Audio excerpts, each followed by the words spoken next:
Tanggal 31 Januari 2019, sejarah baru tercipta apabila ke bawah Duli Yang Maha Mulia Seri Paduka Baginda Yang di-Pertuan Agong Al-Sultan Abdullah Riayatuddin Al-Mustafa Billah Shah Ibni Almarhum Sultan Haji Ahmad Shah Al-Musta'in Billah melafaz sumpah memegang jawatan sebagai Yang di-Pertuan Agong Malaysia ke-16 pada satu istiadat penuh gilang gemilang di Istana Negara.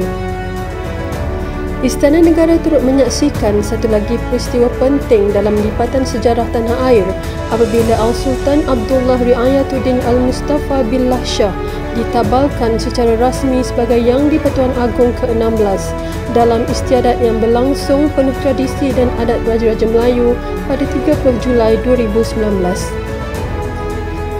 Setinggi-tinggi kesyukuran dipanjatkan kehadrat Allah Subhanahu Wa Taala atas limpahan rahmat dan inayahnya Seri Paduka Baginda baru-baru ini, iaitu pada 31 Januari 2022, genap 3 tahun bersemayam di atas singgasana takhta pemerintahan sebagai Ketua Negara.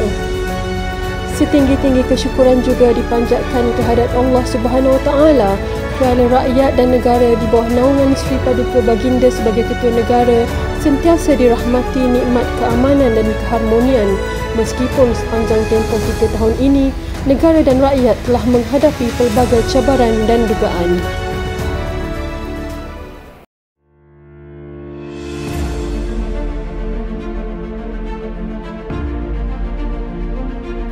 Kemelut politik yang melanda sejak awal tahun 2020 telah menggoyah kestabilan dan keteguhan sistem demokrasi berparlimen di bawah pemerintahan Raja berperlembagaan. Kemelut politik ini, ekoran daripada peralihan sokongan majoriti ahli Dewan Rakyat, juga telah menyaksikan buat julung kalinya dalam tempoh 3 tahun ini tampuk kepimpinan negara diterajui oleh 3 orang Perdana Menteri daripada parti yang berbeza-beza.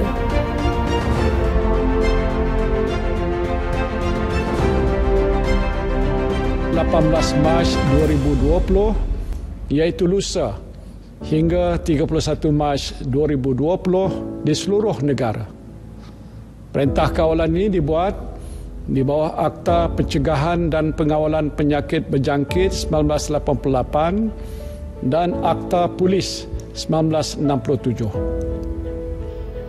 Pada masa yang sama, negara juga mengharungi badai penularan COVID-19 yang mula merebak di seluruh dunia sejak 2 tahun yang lalu.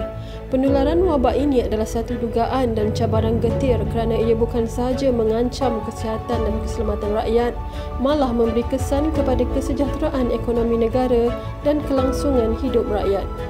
Wabak ini juga membawa kepada julung kalinya pelaksanaan Perintah Kawalan Pergerakan PKP dan perubahan dalam pelbagai aspek kehidupan dengan amalan norma baharu.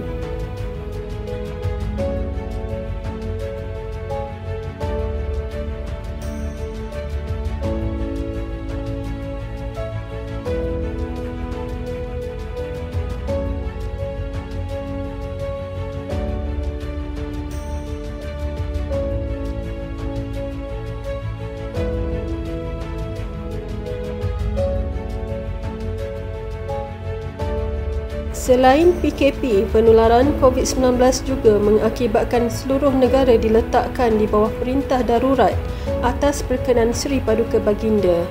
Seri Paduka Baginda memperhalusi sembah permintaan Perdana Menteri ke-8 dan Jemaah Menteri. Atas budi bicara Seri Paduka Baginda sendiri, pandangan Duli-Duli Yang Maha Mulia Raja-Raja telah juga diperolehi bagi membantu dan meyakinkan Baginda dalam mencari jalan penyelesaian yang terbaik bagi kepentingan rakyat dan negara. Langkah Seri Paduka Baginda mengadakan beberapa rundingan di atas sebelum membuat sebarang keputusan penting termasuk berkenaan kemelut politik negara menggambarkan kebijaksanaan dan ketelitian Baginda. Amalan tersebut sesungguhnya mengukuhkan tradisi Raja-Raja Melayu yang mengutamakan syura dalam membuat keputusan penting, khususnya berkenaan kemaslahatan rakyat. Alhamdulillah, situasi penularan COVID-19 di negara kini semakin bertambah baik dan negara mula beransur meniti ke fasa pemulihan.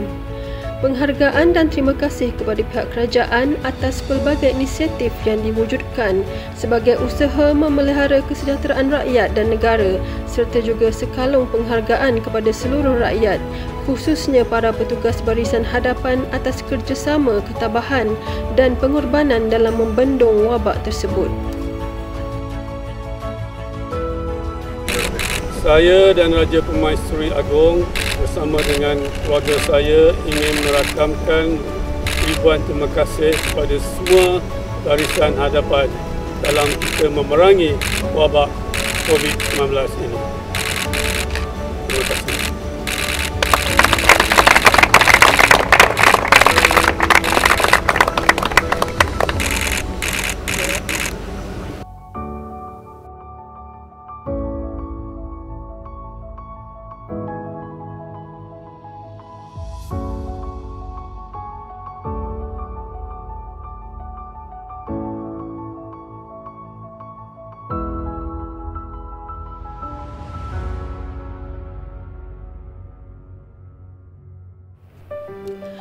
Rakyat juga diuji dengan bencana banjir buruk yang menyebabkan ramai yang telah kehilangan tempat berteduh dan mengalami kerugian besar akibat kemusnahan harta benda.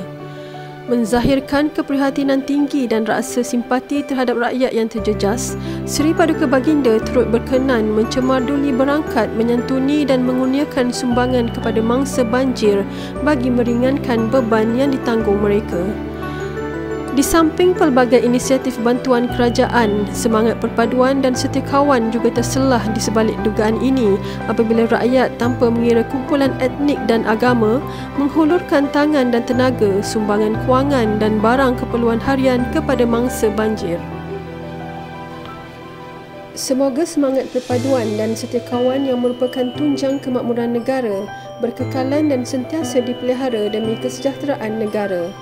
Marilah bersama-sama mendoakan agar Allah Subhanahu Wa Taala terus menganugerahkan Seri Paduka Baginda keafiatan, kebijaksanaan dan keberkatan untuk terus kekal bersemayam di atas singgasana takhta pemerintahan dengan penuh kebesaran, kedaulatan dan kesejahteraan. Semoga Malaysia di bawah naungan dan pemerintahan Seri Paduka Baginda sebagai Ketua Negara sentiasa dilindungi dan diberkati Allah Subhanahu Wa Taala. Daulat Tuanku, Dirgahayu Tuanku.